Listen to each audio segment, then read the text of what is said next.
terjadi di kalangan umat muslim hari ini rasa cuek yang sangat mendalam terhadap umat muslim itu sendiri. Bahkan apa yang terjadi di antara umat mukmin dan muslim saling tidak memperhatikan antara satu dengan yang lain. Jika ada saudara dia bermaksiat, kata muslim yang lain, urusan mereka, urusanku. Bahkan yang paling berbahaya lagi, ada muslim-muslim yang lain tak mengerti, tak sadar kalau tetangga dia sesama muslim telah meninggal berhari-hari pun kita tak sadar. Itu karena apa? Karena terputusnya silaturahim kita, karena rasa cuek yang mendalam yang dimiliki oleh umat muslim yang lain. Alhamdulillah. Alhamdulillahilladzi arsala rasulahu bil huda wa dinil haq liyudhhirahu 'ala ad-dini kullih wa kafa billahi shahida. Ashhadu an la ilaha illallah wahdahu la syarika lah wa ashhadu anna Muhammadan 'abduhu wa rasuluh la nabiyya ba'd. Allahumma salli wa sallim wa barik 'ala hadzal nabiyil karim. Allahumma salli 'ala Muhammad wa 'ala ali Muhammad fil 'alamin innaka Hamidum Majid. Ittaqillaha haqqa tuqatih wa la tamutunna illa wa antum muslimun. Innallaha wa malaikatahu yusalluna 'alan nabi ya ayyuhalladzina amanu sallu 'alaihi wa sallimu taslima. Wa qala Allah ta'ala ya ayyuhan nasu ittaqu rabbakum alladzi khalaqakum min nafsin wahidah wa khalaqa minha zawjaha wa batha minhuma rijalan katsiran wa nisaa wattaqullaha alladzi tasaaluna bihi wal arham innallaha kana 'alaikum raqiba. Wa qala Allah ta'ala ya ayyuhalladzina amanu ittaqullaha wa qulu qawlan sadida yuslih lakum a'malakum wa yaghfir lakum dhunubakum wa may yuti'illaha wa rasulahu faqad faza fawzan 'azima. Wa qala Allah ta'ala innamal mu'minuna ikhwatun fa aslihu baina akhawaykum wattaqullaha la'allakum turhamun. Wa qala an-nabi sallallahu alaihi wasallam fi hadithihi mathalul mu'minina fi tawaddihim wa tarahumihim wa ta'atufihim kamathalil jasad idza ishtaka minhu 'udwun tada'a lahu sa'irul jasad bis-sahr wal huma. Sadaqallah. Puji syukur kehadiran Allah atas limpahan rahmat dengan mengucapkan alhamdulillahirabbil alamin. Berselawat kepada Nabi dengan mengucapkan Allahumma salli ala Muhammad wa ala ali Muhammad fil alamin innaka Hamidum Majid. Baginda Nabi Muhammad sallallahu alaihi wasallam berpesan kepada kita semua dan menyampaikan tentang kondisi sebaiknya sebagai seorang mukmin dengan mukmin yang lain. Bahkan seorang muslim dengan muslim yang lain. Bahkan bagaimana interaksi sebagai seorang muslim dengan yang kafir atau yang disebut dengan non-muslim. Bahkan Islam mengajar kita atau mengajarkan kepada kita semua bagaimana bermuamalah yang baik antar sesama. Karena ini juga tidak keluar daripada konsep kemanusiaan sebagai manusia yang diciptakan oleh Allah. Ketika kita merujuk kepada ayat yang tadi kita bacakan, innamal mu'minuna ikhwah. Kita fokuskan kepada orang-orang yang beriman. Allah kata sesungguhnya orang-orang yang beriman itu bersaudara. Ikhwah. Kalimat ikhwah ini atau bersaudara ini itu sangat dekat dengan pemahaman kita. Apa maksudnya? Keterikatan agama antara satu mukmin dengan mukmin yang lain menjadi bersaudara. Yang antara lain, antara satu dengan yang lain yang diterangkan oleh Nabi dalam hadisnya, tak bisa keluar daripada rasa sayang. Dan bahkan tidak ada rasa benci. Bahkan Allah mengancam kebencian antara satu mukmin dengan mukmin yang lain. Dengan kalimat yang sederhana yang disampaikan oleh Nabi dalam hadisnya, sibabul muslimin fusuq wa qitaluhu kufrun. Bahkan kita diharamkan oleh Allah mencaci, memaki, menyakiti, menzalimi sesama mukmin, sesama muslim, bahkan bukan hanya mukmin. Tetapi kemudian Nabi berkata, wa qitaluhu kufrun. Tetapi jika ada seorang mukmin yang membunuh mukmin yang lain, justru dianggap sebagai sebuah perbuatan yang kufur.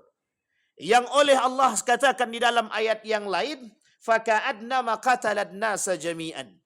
Orang yang membunuh satu jiwa yang tak berdosa, dianggap telah membunuh sekian banyak jutaan manusia tanpa ada rasa yang lain. Artinya apa? Dosa yang diemban bagi orang-orang yang membunuh satu jiwa. Apa tak lagi kalau jiwa itu seorang yang mukmin atau muslim, maka pengibaratannya adalah 1 juta umat manusia yang telah dibunuh oleh mereka. Dosanya. Oleh karenanya, kewajiban seorang muslim dengan muslim yang lain itu terikat. Dari perkataan yang tadi kita sampaikan oleh Allah, ikhwah. Sehingga kalimat selanjutnya Allah sampaikan, fa aslihu baina akhawaikum. Maka perbaikilah. Perbaiki apa yang harus kita perbaiki? Yang harus kita perbaiki adalah muamalah kita dengan sesama muslim. Jika ada yang retak, yang salah, kita perbaiki. Jika ada yang tak benar, harus kita sambung, harus kita benarkan. Maka kalimatnya fa aslihu. Apa artinya kalimat fa aslihu? Perbaikilah. Apa yang harus diperbaiki? Karena Allah tahu. Di dalam hadis Nabi sampaikan. Ketika Nabi berdoa kepada Allah, memohon 3 hal yang diminta oleh Nabi. 1 di antara 3 hal itu tidak dikabulkan oleh Allah. Apa kata Nabi permintaannya? Jangan engkau jadikan perpecahan dan perselisihan di antara umatku, kata Nabi. Kemudian Allah tak kabulkan. Kenapa? Karena Allah tahu di antara umat mukmin dengan mukmin yang lain pasti terjadi perselisihan. Di antara satu muslim dengan muslim yang lain bisa saja menimbulkan perselisihan di antara mereka. Artinya kalimat itu, fa aslihu, perbaikilah. Kalimat perbaiki ini untuk menekankan kepada kita bahwa kita ini orang yang bersaudara. Artinya apa? Dengan kalimat fa aslihu, perbaikilah persaudaraanmu antara satu dengan yang lain. Ma'asyiral muslimin rahimakumullah. Nabi pernah berkata dalam riwayat yang lain, kata Nabi, haqqul muslim 'alal muslim sit. Kewajiban seorang muslim terhadap muslim yang lain. Yang digambarkan dengan kalimat haknya seorang muslim terhadap muslim yang lain. Ketika satu muslim punya hak terhadap muslim yang lain, itu menjadi sebuah kewajiban. Maka tak salah ketika ada ulama yang mengatakan ketika ada seorang mukmin atau muslim diundang untuk datang ke rumah saudaranya, tapi mereka tak datang tanpa uzur, mereka berdosa. Karena hukum kewajiban atau hak dan kewajiban sesama muslim terjalin dari kalimat ikhwah, persaudaraan. Yang uniknya lagi, terjadi di kalangan umat muslim hari ini rasa cuek yang sangat mendalam terhadap umat muslim itu sendiri. Bahkan apa yang terjadi di antara umat mukmin dan muslim saling tidak memperhatikan antara satu dengan yang lain.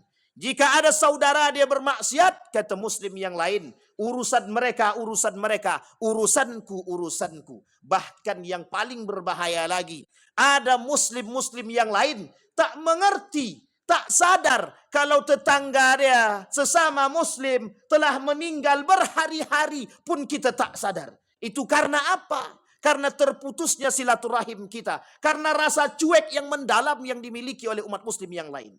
Bahkan Nabi berkata, wa idza stansahaka fansah. Jika kalian membutuhkan nasihat, atau jika saudaramu minta nasihat kepadamu, berikan. Jangan engkau tak mau memberikan nasihat. Karena kewajiban seorang muslim terhadap muslim yang lain adalah memberikan nasihat. Apalagi perhatian khusus. Memang harus begitu, iya. Karena itu menjadi sebuah kewajiban.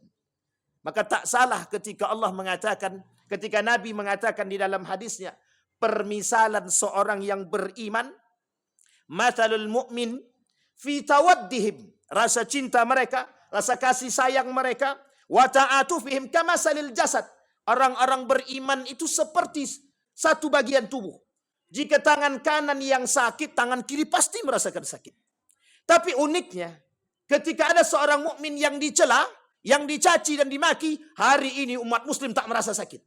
Bahkan ketika baginda Nabi Muhammad SAW dicaci, dimaki, dihina, tak ada satupun yang merasa sakit.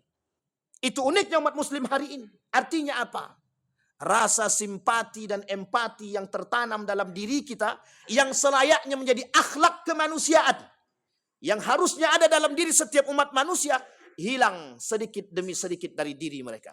Bahkan Nabi kata, wa yabqal khuthalah. Artinya apa?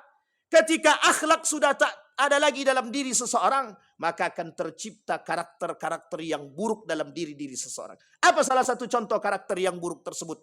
Tiadanya simpati dan empati sesama muslim. Bukan hanya sekedar mukmin, apalagi kepada mukmin. Kalau sesama muslim sudah tidak ada, apalagi sesama mukmin. Kenapa demikian? Karena banyak kita dapatkan hari ini seorang muslim tak lagi mau memiliki perhatian kepada muslim yang lain. Oh, tetanggaku miskin, itu urusan dia. Kenapa dia malas bekerja? Tanpa ada perhatian yang lain yang tanam dalam diri kita. Bahkan kita tak lagi memiliki rasa kasihan kepada saudara-saudara kita. Oh, tetanggaku tidak pernah sholat. Oh, tetanggaku tidak pernah ke masjid. Kita tak pernah ulurkan lidah kita. Kita tak pernah ulurkan tangan kita. Kita tak pernah ulurkan nasihat kita untuk mengajak mereka untuk dekat kepada Allah. Inilah perhatian umat muslim hari ini. Setiap orang berpikir tentang diri mereka sendiri. Tapi tak salah, karena memang begitu yang dikatakan oleh Nabi dalam hadisnya. Tidak akan terjadi hari kiamat sampai kalian akan melihat jauhnya umat muslim dengan muslim yang lain, tanpa harus memberikan perhatian antara satu dengan yang lain. Bahkan Nabi mengatakan seolah-olah umat hari ini keluar daripada apa yang dikatakan oleh Nabi dalam hadisnya. Ad-din ad-nasihah. Padahal Nabi berkata, kata Nabi, agama itu adalah nasihat. Bagi siapa? Lillah, wali rasulihi, wali kutubihi, wali a'immatil mursalin, wa ammatihim. Kata Nabi, agama itu nasihat. Bagi siapa? Bagi Allah. Bagi siapa lagi? Bagi Rasulnya. Bahkan dikatakan oleh Nabi, nasihat itu bagi Allah dan Rasulnya. Artinya apa? Ketika Nabi Muhammad SAW menjadi contoh bagi kita, salah seorang yang memiliki akhlak terbaik di muka bumi ini, manusia terbaik dengan perangainya, menjadi contoh bagi kita serta menjadi nasihat daripada akhlak dia. Artinya apa? Materi yang tertanam dalam diri Nabi sekaligus menjadi nasihat yang tertanam dalam diri dia bagi semua umat manusia. Bukan hanya umat muslim, bukan hanya umat mukmin. Tapi uniknya, ada yang terbalik. Dengan non-muslim atau kafir dia baik, tapi justru sebaliknya dengan muslim dia tak baik. Ini muskilah kita lagi. Masalah kita yang lebih besar. Ketika mereka bersama orang-orang yang beriman, tapi justru mereka tak baik. Tapi ketika mereka kembali kepada kekafiran dan kekufuran mereka, atau berkumpul dengan teman-teman kekufuran mereka, mereka baik. Seolah-olah mereka menjadi manusia yang munafik di hadapan Allah Subhanahu wa Ta'ala. Ma'asyiral muslimin rahimakumullah. Ini nasihat bagi kita. Apa maksudnya? Betapa baginda Nabi Muhammad SAW mengingatkan kepada kita betapa besarnya pergaulan, muamalah berpengaruh terhadap pertumbuhan nilai-nilai agama di kalangan umat muslim hari ini. Kenapa demikian? Karena semakin tinggi orang berilmu, seharusnya semakin berakhlak, semakin baik perangainya, semakin cinta terhadap sesama muslim. Bahkan dikatakan oleh Nabi dalam riwayat yang lain, kata Nabi, 3 yang menyebabkan orang mendapatkan halawatul iman. Orang yang menjadikan Allah dan Rasulnya yang paling ia cintai. Yang kedua, dia mencintai saudara dia sesama muslim dan mukmin. Artinya apa? Ketika nampak di hadapan mereka seorang mukmin bermaksiat, mereka mesti datang untuk memberikan nasihat. Kenapa demikian? Karena itu bukti cinta. Berarti jika tidak ada cinta dalam diri seseorang, atau jika seorang mukmin atau muslim membiarkan dan menelantarkan jasad muslim-muslim yang lain, mereka lebih parah daripada binatang. Kenapa? Karena mereka tidak berakhlak dan tidak mencintai sesama muslim. Maka tak salah ketika ada mukmin, ada muslim yang tidak merasa sakit hati ketika saudara-saudara mereka yang di Palestina dicaci, dimaki, dibom, dihancurkan, bahkan sampai hari ini sudah ribuan, ratusan ribu manusia yang mati begitu saja. Tidak ada rasa simpati, tidak ada rasa cinta kepada mereka. Itu disebabkan karena dha'ful iman. Iman yang lemah di dalam diri setiap umat muslim. Apa sebab? Karena mereka cinta terhadap dunia. Apa sebab? Karena mereka sudah tidak takut dengan kematian. Apa sebab? Karena tidak ada lagi nasihat dalam diri mereka. Karena sudah tidak ada lagi kebijaksanaan dalam diri mereka. Beragama bukan untuk Allah. Beragama untuk menutupi diri dia agar dia bisa dipanggil orang yang taat beragama. Beragama bukan lagi untuk menempaskan nasihat akhlak yang baik pada diri mereka, tapi justru melahirkan akhlak-akhlak yang mazmumah. Bayangkan satu kondisi yang sangat-sangat miris hari ini kita temukan. Ada mayat yang kita temukan berhari-hari, bahkan ditutupi hanya karena untuk sesuatu, hanya karena mungkin ketidakterlibatan, atau hanya karena rasa malu dan gengsi. Apakah ini yang dikatakan seorang yang beriman? Mana rasa cinta kita kepada saudara kita sesama muslim? Mengapa ada jasad yang tidak kita ketahui? Mengapa ada orang miskin di samping rumah kita tak kenal? Mengapa ada orang-orang yang tidak mampu di samping rumah kita tak sadar? Bahkan kadang-kadang mereka harus mengemis ke sana dan kemari hanya untuk mendapatkan sesuap nasi. Ma'asyiral muslimin rahimakumullah. Perlu kita pahami bahwa persoalan ekonomi mampu menggadaikan akidah. Jika umat muslim hari ini tidak mau mengulurkan tangannya sepanjang mungkin, yang tak menjalankan syariat dan nilai-nilai agama, jangan salahkan. Karena memang itu yang akan terjadi. Masih banyak orang-orang yang rela untuk memberikan bantuan kepada mereka dengan syarat kita harus meninggalkan agama dan akidah kita. Maka jangan salah. Ketika banyak kita temukan orang-orang muslim dahulunya mukmin, tapi berubah menjadi tidak mukmin hanya karena ekonomi. Kemana perhatian kita orang-orang yang beriman? Kemana perhatian kita orang-orang yang Islam, yang mengaku beriman kepada Allah, yang mengaku berserah diri kepada Allah? Siapa kita yang mengaku beriman kepada Allah, tapi kita tak mencintai saudara kita? Bahkan Nabi berkata, La yu'minu ahadukum hatta yuhibba li akhihi ma yuhibbu li nafsihi. Tidak beriman seseorang, kata Nabi, sampai dia mencintai saudara dia seperti dia mencintai diri dia sendiri.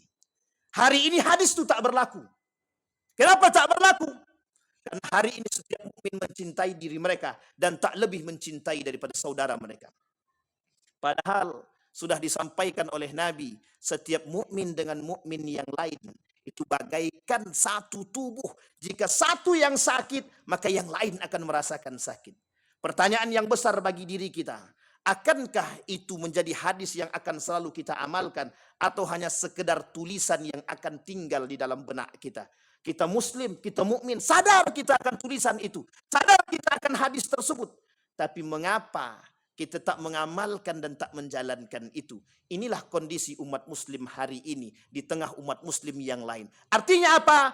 Tersebarnya keislaman seseorang yang begitu besar, tapi uniknya merosotnya akhlak dan antipati dan antisimpati kepada sesama muslim dan mukmin. Tak salah. Karena inilah penyebab kelemahan umat mukmin dan muslim hari ini. Disebabkan karena nafsu mereka, cinta mereka terhadap dunia, cinta mereka terhadap apapun yang mereka miliki, harta dan kekuasaan, sehingga melemahkan iman mereka, sehingga menghilangkan rasa cinta mereka terhadap sesama, dan uniknya lagi menghilangkan akhlak dalam diri mereka. Ma'asyiral muslimin rahimakumullah. Kesimpulan dari apa yang kita sampaikan, satu hal yang disampaikan oleh baginda Nabi Muhammad SAW dalam hadisnya, kewajiban seorang muslim terhadap muslim yang lain menjadi hak bagi mereka. Artinya apa? Ketika Nabi mengatakan hakul muslim alal muslim sittun, artinya hak tersebut menjadi sebuah kewajiban. Idza laqitahu fasallim alaih. Ketika kau bertemu dengan seorang mukmin, maka berikan salam. Ketika kamu bertemu dengan seorang muslim, maka berikan salam. Kata Nabi dalam riwayat yang lain, yusallimu ala man arafa wa la yusallimu ala man la ya'rif. Kata Nabi, Tidak akan terjadi hari kiamat, kata Nabi, sampai engkau perhatikan seorang mukmin tidak akan memberikan salam kepada orang yang tidak dia kenal, tapi mereka justru akan memberikan salam kepada orang yang mereka kenal. Artinya apa? Mulai merosotnya disebabkan karena perkenalan dan persaudaraan. Hanya salam diberikan, tapi bukan karena keimanan ataupun akidah yang sama. Yang kedua, wa idza da'aka fa'ajibhu. Jika kalian diundang, diajak untuk bertemu, maka jawab, maka datanglah. Datang ke rumah mereka, mereka mengundang. Maka jika kita tak datang dengan udzur atau tanpa udzur atau udzur yang tidak syar'i, maka hukumnya berdosa. Hukumnya berdosa. Jika ada tetangga yang sakit, maka jenguk. Jika ada yang meninggal, maka berziarahlah, datanglah, mengelayatlah. Karena ini menjadi sebuah kewajiban. Wa idzastansahaka fansah. Jika mereka datang meminta nasihat kepadamu, datanglah, berikan nasihat. Ini kesimpulan dari apa yang kita sampaikan merujuk kepada hadis baginda Nabi Muhammad SAW. Artinya apa? Mari bersama kita mengamalkan poin penting ini. Karena inilah yang merosot dari diri kita hari ini. Inilah yang membuat umat muslim hari ini lemah. Kenapa? Karena kita jauh daripada nilai-nilai agama. Fa'tabiru ya ulil absar la'allakum tuflihun.